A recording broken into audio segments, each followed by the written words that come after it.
आना और जाना, जब भगवान खुद भी आता है, जब खुद ही आता है, वो भी परमानेंट मोक्ष में नहीं रहता है, तो बाकी कौन रहेगा? इसलिए ब्रह्मा का दिन और ब्रह्मा की रात्रि का ये जो खेल चलता है, ये नित्य चलता रहता है। सुबह, दोपहर, शाम, रात्रि, कोई भी चक्र 4 भाग में बटा हुआ होता है। दिन और रात का चक्र भी 4 भागों में, सुबह, दोपहर, शाम, रात्रि। सतयुग सुबह है, त्रेता दोपहर है, द्वापर शाम है और कलयुग रात्रि है। रात्रि के बाद तो घर में जाना होगा कि नहीं जाना होगा? इसीलिए सारा दिन खेल लिया, अब घर जाने का समय है, क्योंकि अब सब थक चुके हैं। इसीलिए ईश्वर को भी आना ही है। रास्ता घर का भूल गए, ज्ञान बुद्धि के अंदर नहीं रहा, माया ने वो भी अपहरण कर लिया। तो इसीलिए भगवान आकर ज्ञान देते हैं और समझदार को इशारा ही काफी होता है और वो अपनी तैयारी आरंभ कर देता है कि जाना है तो प्यार से जाए या तो मार से जाए। कैसे जाना है वो हमें डिसाइड करना होगा। और ये पंच तत्व की दुनिया जो नित्य परिवर्तनशील है, यहां से परे एक दूसरा लोक है, अव्यक्त लोक है।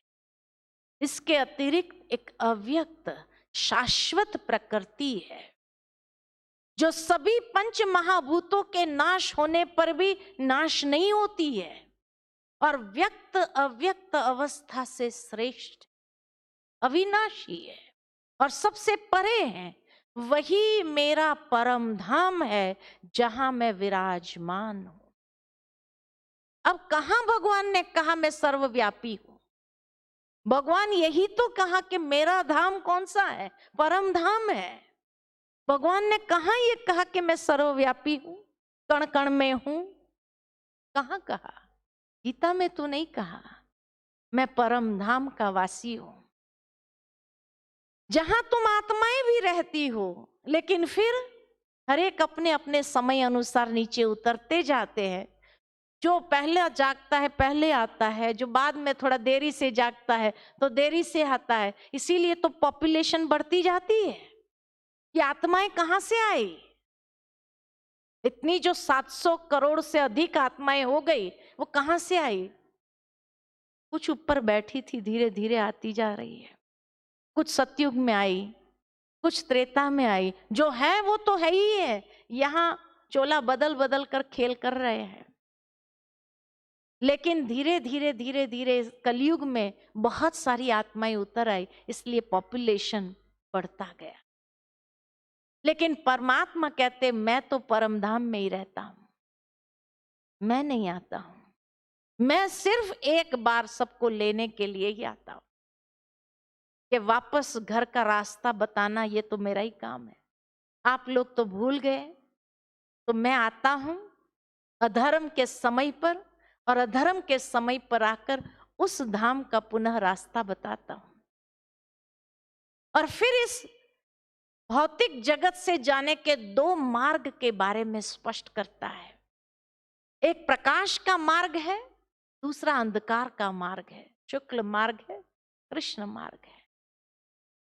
तो प्रकाश के मार्ग के बारे में भगवान स्पष्टीकरण करते हैं कि प्रकाश के मार्ग से कौन जाता है।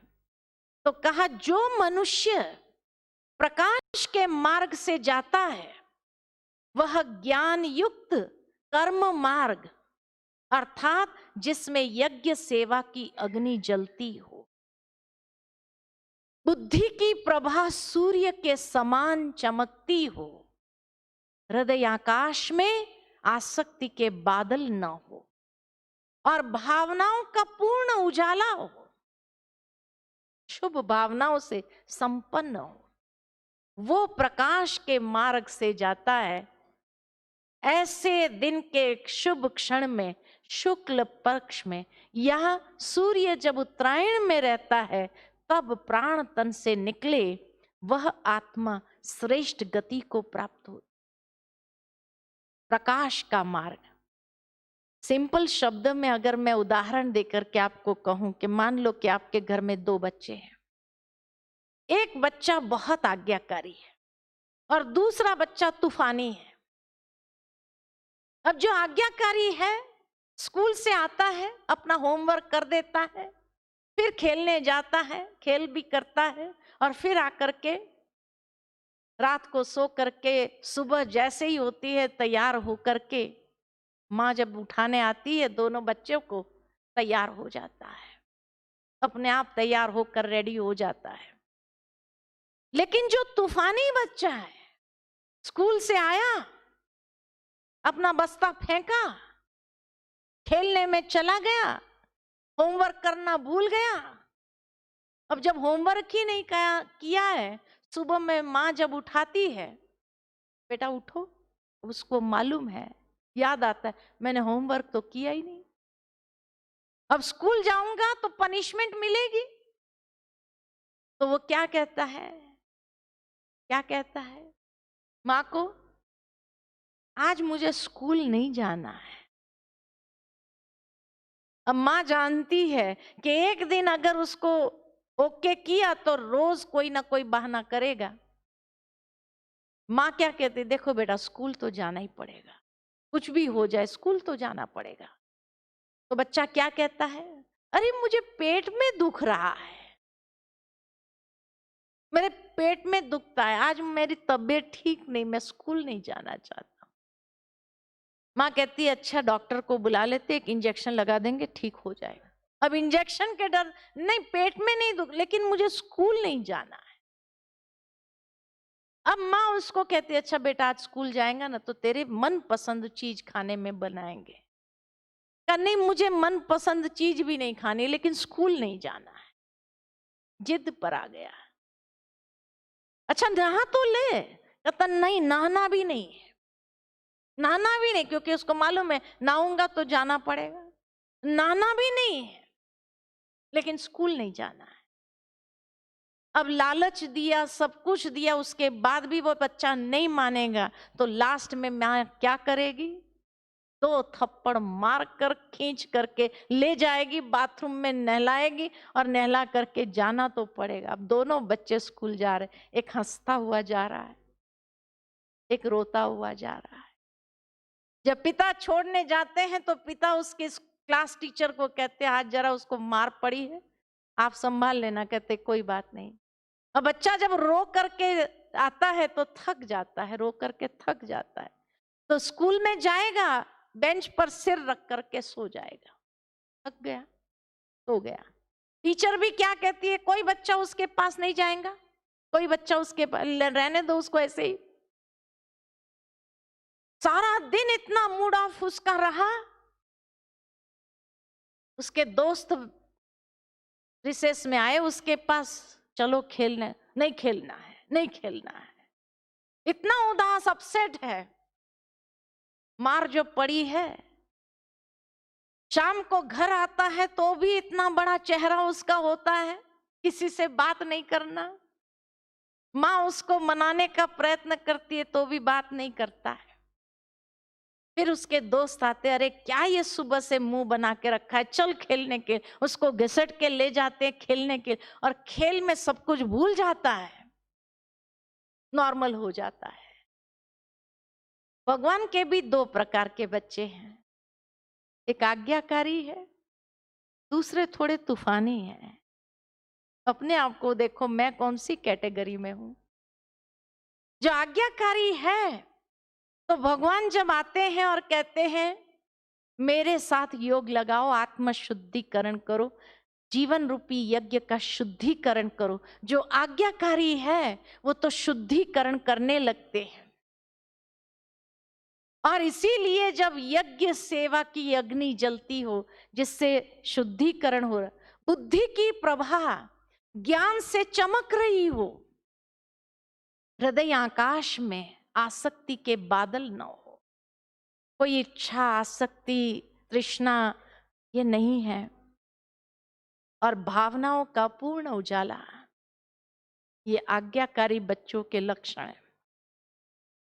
जब आज्ञाकारी है, अपने आप का शुद्धिकरण कर लिया है, क्योंकि उस धाम में जब जाना है परमात्मा के साथ, तो अशुद्ध आत्माएं नहीं जा सकती, शुद्ध होना ही पड़ेगा, चाहे प्यार से चाहे मार से। और इसीलिए जो प्यार से शुद्ध हो जाते हैं वो तो जाते हैं, बाकी को धर्मराजपुरी की सजाएं भोग करके शुद्धिकरण हो करके जाना पड़ता है। अब चॉइस करो कौन सा मार्ग अपनाना है, प्यार वाला या मार वाला। जाना सबको है, समय आ चुका है, अब कलयुग का अंतिम समय है, अब खेल समाप्त हुआ, ये संसार का नाश होना है, ये पांचों तत्व में महान परिवर्तन आना है। अब मुझे कौन सा मार्ग अपनाना है, प्रकाश का मार्ग से जाना है या अंधकार के मार्ग से जाना? क्योंकि जो सजाएं खा करके जाते हैं, शुद्धिकरण होते हैं, नेचुरली थकावट हो जाती है, वो सो जाते हैं। और जो प्रकाश के मार्ग से जाते हैं वो परम धाम का भी आनंद लेते हैं, परमात्मा के साथ का भी आनंद लेते हैं। और फिर जैसे ही ब्रह्मा का दिन आरंभ होता है तो आरंभ में नीचे उतरते, सतयुग का भी सुख, इस दुनिया का भी सुख भोगते हैं। लेकिन जो अंधकार के मार्ग से गए, धर्मराजपुरी की सजाएं खा करके जो गए, वो थक गए, सो गए। समय किसी के लिए रुकता नहीं है, और इसीलिए ब्रह्मा का दिन सुबह दोपहर हो जाती है, जब उसको होश आता है, मूड आता है, तब तक कलयुग आ गया, फिर कलयुग में ही आता है। तो न सतयुग का सुख देखता है, कलयुग के दुख के समय ही अवतरित होता है। फिर कई बार भगवान को दोष देता है, भगवान ने मुझे ऐसे समय पर क्यों भेजा? भगवान ने थोड़ी भेजा था, भगवान ने थोड़ी भेजा। इसीलिए भगवान कहते हैं कि अंत में जब इस संसार से जाने के ये दो मार्ग है, आपको चॉइस करना होगा कि आपको किस मार्ग से जाना है। ये आपकी चॉइस है, या प्यार से चलो या मार खा के चलो। कैसे जाना चाहिए? कैसे जाना चाहिए? प्यार से ही जाना चाहिए, क्योंकि उसी से प्राप्ति है। और फिर 9वें अध्याय में राज विद्या गुह्य योग है। राज विद्या गुह्य योग, आत्मा परमात्मा के परम गोपनीय रहस्य का उद्घाटन। और इस अध्याय के अंतर्गत ये रहस्य उद्घाटन किया गया है। प्रथम श्लोक से लेकर 6ठे श्लोक तक प्रभाव सहित ज्ञान का विषय लिया गया है। 7वें श्लोक से लेकर 10वें श्लोक तक कल्प के प्रारंभ में और अंत का विषय पुनः स्पष्ट किया गया है। 11वें श्लोक से लेकर 15वें श्लोक तक आसुरी प्रकृति के लोग और दैवी प्रकृति के लोग, 16वें श्लोक से लेकर 20वें श्लोक तक भगवान की तुलना सर्वों में सर्वोच्च स्वरूप, 21वें श्लोक से लेकर 25वें श्लोक तक सकाम और निष्काम उपासना का फल, और 26वें श्लोक से लेकर 34वें श्लोक तक निष्काम भगवत भक्ति की महिमा और मन मना भव होने की प्रेरणा दी है। और इस तरह गुह्य गोपनीय ज्ञान भगवान देते हैं अर्जुन को, यानी हम सब अर्जुनों को। और भगवान कहते हैं कि अर्जुन,